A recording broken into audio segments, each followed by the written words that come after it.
સંવૈધાનિક રીતે ગાયને રાષ્ટ્રમાતા જાહેર કરવા અંગે આવેદનપત્ર નાયબ કલેક્ટર થરાદને અપાયું।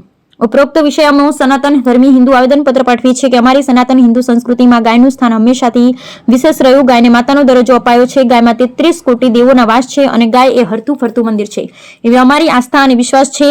અમારા ધર્મશાસ્ત્રમાં ગી મહિમા વિસ્તારપૂર્વક ગવાયો છે। ભગવાનના અવતાર લેવાના કારણોમાં એક કારણ ગૌ હિત ગાયનું જ સર્વજ્ઞ રક્ષણ છે। શાસ્ત્રોમાં ઉલ્લેખિત ગૌ મહિમા આજના આધુનિક વિજ્ઞાને પણ સ્વીકાર્યો છે। ગાયનું સ્થાન અમારા સનાતન ધર્મીઓના હૃદયમાં સર્વોચ્ચ રહ્યું છે। અનાદિકાળથી ચાલી આવતી અમારી પરંપરા ગૌ પૂજન અને મહિમા ગાન કરે છે। ગાય સાથે અમારી કુદરતી લાગણી જોડાયેલી છે। ગૌ હત્યા અમારા માટે અત્યંત દુઃખદ અને અસહ્ય છે।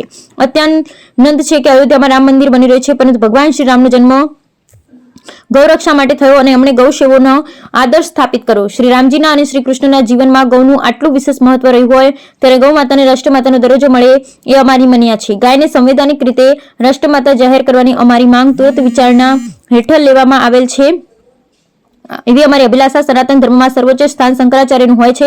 શંકરાચાર્યની ચારે પીઠો તમામ સંપ્રદાય અખાડાના સાધુ સંતો કથાકારો ગૌપ્રેમી સનાતન ધર્મીઓ ગૌ માતાને રાષ્ટ્રમાતા બનાવવામાં પક્ષમાં છે અને જ્યોતિષપીઠાધીશ્વર જગતગુરુ શંકરાચાર્ય અનંત શ્રી વિભૂષિત સ્વામી અવિમુક્તેશ્વરાનંદ સરસ્વતીજી મહારાજની નેતૃત્વમાં સનાતન ધર્મીઓની માંગ વધુ પ્રબળ બની છે।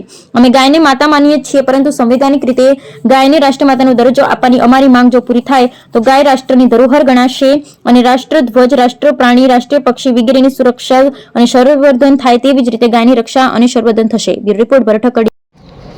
અમારા ભારતના 4 જગતગુરુ શંકરાચાર્યોએ આ બીડું પાડ્યું છે કે ગાય માતાને રાષ્ટ્રમાતા તરીકે જાહેર કરીએ અને સરકારશ્રીને આવેદનપત્ર આપીએ કે ભાઈ આજ સુધી અમે ઘણી બધી ગૌમાતા માટે લડાઈઓ લડી છે, પણ હવે અમારી આ આખરી લડાઈઓ છે અને આ લડાઈની અંદર અમારા 4 જગતગુરુ શંકરાચાર્યનો સપોર્ટ મળ્યો છે અને એમણે બીડું પાડ્યું છે અવિમુક્તેશ્વરાનંદજી મહારાજ કાશી પીઠના શંકરાચાર્ય, જેમણે ગૌમાતાને રાષ્ટ્રમાતા માટે જાહેર કરવાના જગ્યાએ જગ્યાએ અભિયાનો ચલાવવાનું અને અમે બધા સંતો સાથે મળીને આ કાર્ય કરી રહ્યા છીએ।